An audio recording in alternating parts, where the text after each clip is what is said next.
lagi dengan saya Yuvita Arnawati, dan hari ini saya akan memberikan sharing sebuah materi, yaitu 5 kesalahan fatal seorang network marketer pemula. Nah, yang saya sebut dengan network marketer di sini adalah mereka yang bergabung dalam sebuah bisnis jaringan, menjadi member atau menjadi mitra, kemudian memutuskan untuk menjalankan konsep usahanya. Nah, inilah 5 kesalahan fatal seorang network marketer pemula. Nah, yang pertama adalah asal action. Jadi jangan asal action kalau memang belum tahu ilmunya. Kebanyakan ini terjadi ketika ada member yang dia bergabung, jadi mitra baru yang bergabung di acara mungkin seminar atau mungkin presentasi akbar begitu. Nah, dia bergabung dan ini sangat termotivasi, jadi sangat semangat, sangat antusias di awal. Nah, sehingga dia pengen buru-buru lakukan rekrutmen begitu. Nah, saya tidak menyarankan hal ini. Kenapa? Karena Anda harus tahu dulu produk knowledge dari perusahaan tersebut. Paling tidak Anda sudah merasakan manfaat dari produk perusahaan tersebut. Kalau memang perusahaan tersebut produknya adalah aplikasi transaksi pulsa begitu, atau transaksi pulsa listrik dan lain sebagainya, ya Anda harus cobain dulu, benar nggak pulsanya masuk, benar nggak bisa dipakai untuk isi pulsa listrik. Kalau produknya memang kosmetik begitu, nah Anda coba pakai dulu, bikin gatal-gatal nggak, bagus nggak produknya. Jadi Anda harus tahu dulu produknya, baru Anda bisa ceritakan ke orang lain. Kenapa nama bisnis jaringan ini bisa jelek? Karena rata-rata orang terlalu antusias, terlalu semangat, langsung melakukan rekrutmen, padahal dia sendiri belum tahu tentang produk itu bagaimana sih, produk knowledge-nya belum ngerti. Jadi akibatnya orang yang bergabung dia akan merasakan kecewa. Nah, jadi saran saya, kalau Anda baru bergabung ke dalam sebuah perusahaan jaringan, baca bukunya, kemudian pelajari CD-CD panduannya, ikuti sistem pelatihannya, supaya Anda tahu bagaimana produk knowledge-nya, bagaimana cara promosinya, bagaimana cara rekrutmen, bagaimana cara membangun bisnis jaringannya, kemudian bagaimana cara menduplikasikannya ke bawah. Nah, itu saran saya. Jadi pantaskan dulu ilmunya. Kalau ilmunya Anda dapat, untuk sukses itu jauh lebih cepat. Jangan asal action kalau belum tahu ilmunya. Nah, kemudian yang kedua adalah tidak fokus atau mudah terprovokasi. Nah, ini biasanya terjadi kalau Anda misalkan Anda bergabung di perusahaan A begitu ya. Nah, kemudian ada beberapa leader di perusahaan tersebut yang pindah ke perusahaan yang lain, misalkan pindah ke perusahaan B. Nah, memang ada beberapa leader yang tipikalnya seperti ini karena memang mereka pemain gitu. Jadi setelah menjalankan perusahaan A, mereka pindah lagi bisnis ke perusahaan B. Nah, biasanya leader-leader ini akan melakukan promosi yang luar biasa di media sosialnya gitu ya. Supaya apa? Kesannya perusahaan B ini lebih enak, lebih gampang, bonusnya lebih besar dan lain sebagainya. Nah, ya Anda harus jeli melihat, bedakan antara fakta dengan bahasa-bahasa promosi. Jadi jangan sampai kitanya tuh mudah terprovokasi begitu ya. Ketika kita menjalankan bisnis A, loh kok ada beberapa leader yang pindah ya ke perusahaan B. Kemudian kita bingung, akhirnya kita berpindah ke perusahaan B. Nah, besok lagi leader tersebut pindah lagi ke perusahaan C atau pindah lagi ke perusahaan D. Anda ikut-ikutan lagi, Anda pindah. Nah, ini kan hanya mengayakan orang yang berpindah-pindah tadi. Anda daftar ke perusahaan A, Anda bayar, Anda daftar lagi ke perusahaan B, Anda bayar lagi. Yang untung siapa? Dia gitu loh. Jadi Anda harus membedakan mana bahasa promosi dan mana yang fakta. Ya, kalau namanya orang baru merintis usaha itu pasti susah dulu gitu ya. Tidak mungkin kok ketika ada orang berpindah kemudian lancar banget. Nah, Anda bedakan nih, mana yang fakta, mana yang promosi. Karena biasanya orang ngomong enak-enak, ini kan hanya bahasa promosi saja supaya Anda tertarik kemudian memutuskan untuk bergabung ke sana. Jadi hati-hati, Anda harus fokus dan jangan mudah terprovokasi. Oke, sekali lagi, semua bisnis pasti butuh proses. Jadi saran saya, tidak usah terlalu dipusingkan dengan hasil orang lain, tidak usah terlalu memusingkan orang yang berpindah-pindah. Anda fokus ke jaringan Anda ke bawah. Yang Anda pedulikan itu member-member di bawah jaringan Anda. Kalau sekarang Anda masih balesin SMS sendiri, masih presentasi sendiri, masih closing sendiri, masih membina jaringan sendiri, Anda belum punya teamwork di bawah jaringan Anda, ya sabar saja. Lakukan saja terus-menerus, jaringan itu akan besar. Hasil akhir tidak akan mengkhianati sebuah proses. Jadi begitu, fokus, komitmen, dan jangan mudah terprovokasi. Nah, yang ketiga adalah ingin cepat. Biasanya member-member baru itu pengen bisnisnya cepat jalan, pengen cepat kaya, pengen cepat freedom, pengen cepat punya banyak leader di bawah jaringannya. Nah, oke, bagus kita punya goal yang besar, kita punya cita-cita yang besar, punya impian yang besar, itu boleh.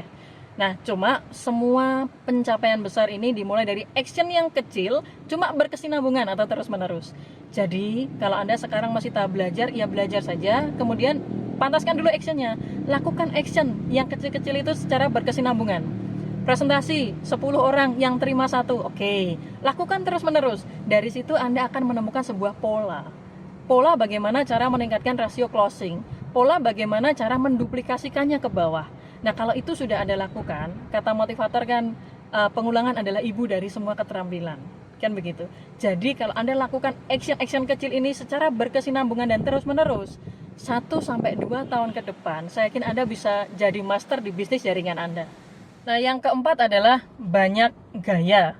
Jadi kadang-kadang para pemula ini, orang yang barusan bergabung ke bisnis jaringan, baru dapat 30 juta sampai 50 juta, ini gaya hidupnya mulai naik nih, biar kelihatan keren, padahal kere gitu, padahal uangnya belum banyak.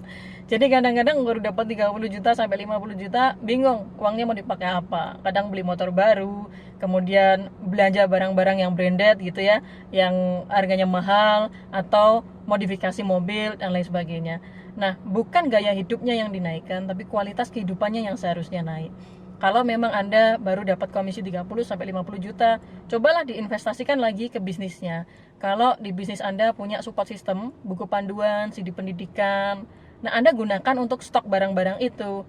Jadi nanti ketika ada member-member Anda butuh, Anda ready stock gitu loh. Jadi untuk mempercepat duplikasi di bisnis Anda. Kemudian kalau tidak, Anda bisa juga temui leader-leader yang kompeten di bisnis jaringan tersebut. Cari leader nomor satunya nih siapa nih, datengin walaupun beda kota dan lain sebagainya. Anda investasikan uang Anda untuk temui beliau, cari ilmu lagi. Jadi uangnya jangan dihambur-hamburin gitu untuk hal-hal yang sebenarnya belum perlu. Beli barang-barang yang mahal, bergaya, nah itu belum perlu. Jadi investasikan uang itu untuk hal-hal yang lebih positif, yang bisa menjadikan uang itu tuh bertambah, berlipat-lipat begitu ya. Oke, jadi itu saran saya, jangan kebanyakan gaya. Nah, yang nomor 5 adalah mudah hutang. Jadi biasanya kalau penghasilan mulai naik, tawarin kartu kredit, limit 5 juta, oke diambil. Limit 5 juta, Pak naik limit Pak jadi 10 juta, ambil. Naik limit jadi 20 juta, ambil. Nah, hutang itu sebenarnya bukan masalah nominal, tapi masalah mental. Kalau Anda kebiasaan hutang 5 juta, bisa bayar begitu ya, tawarin yang 10 juta, oke lah, ambil. Tawarin yang 20 juta, oke lah, ambil. Tawarin yang 50 juta, oke lah, ambil. Nah, kalau kebiasaan seperti ini, biasanya banyak hutang itu bikin hidupnya nggak tenang. Jadi kalau bisa, ketika Anda sudah mulai punya mitra di bawah jaringan Anda banyak, Anda juga harus bisa mengatur diri Anda secara keuangannya harus diatur gitu ya. Jadi Anda harus miliki namanya kecerdasan finansial. Mana yang harus diinvestasikan, mana yang harus dipakai untuk sedekah, mana kebutuhan pokok, mana kebutuhan sekunder, mana kebutuhan tersier. Jadi Anda tepat dalam mengalokasikan uang yang Anda dapatkan di bisnis jaringan tersebut. Baik, itulah tadi 5 kesalahan fatal seorang network marketer pemula.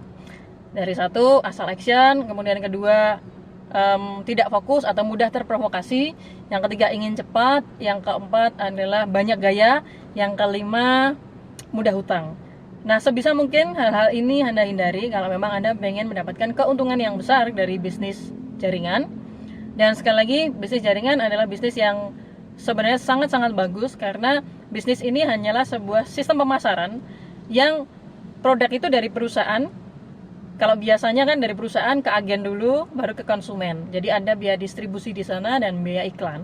Nah, tapi kalau bisnis jaringan ini kan dari perusahaan langsung ke konsumen begitu. Nah, siapa penghubungnya? Penghubungnya adalah para bintang iklan, ya member-member yang menjalankan bisnis tersebut. Orang-orang yang merasakan manfaat real dari bisnis tersebut, kemudian memberikan real testimoni, sehingga orang lain tertarik untuk juga merasakan manfaat yang sama. Jadi bisnis jaringan sekali lagi bukanlah bisnis pamer komisi atau bukanlah bisnis yang hanya rekrutmen. Bisnis jaringan ini adalah bisnis yang menceritakan manfaat yang sudah Anda terima ke orang lain, sehingga orang tersebut ingin juga merasakan manfaat yang sama. Nah, setelah itu kalau Anda memutuskan ingin menjalankan konsep usahanya, nah itu pilihan Anda. Tapi ingat, hindari 5 hal tadi kalau Anda ingin suksesnya cepat di bisnis jaringan yang Anda jalankan. Nah, itu saja mungkin dari saya. Kalau ada kekurangan saya mohon maaf. Mudah-mudahan ilmu ini bermanfaat, dan pesan saya, jangan berhenti menebarkan semangat, optimisme, dan manfaat untuk orang-orang di sekitar kita. Baik, salam sukses dan salam bahagia, salam sejahtera untuk semua yang sedang mendengarkan atau menyaksikan video ini. Dah.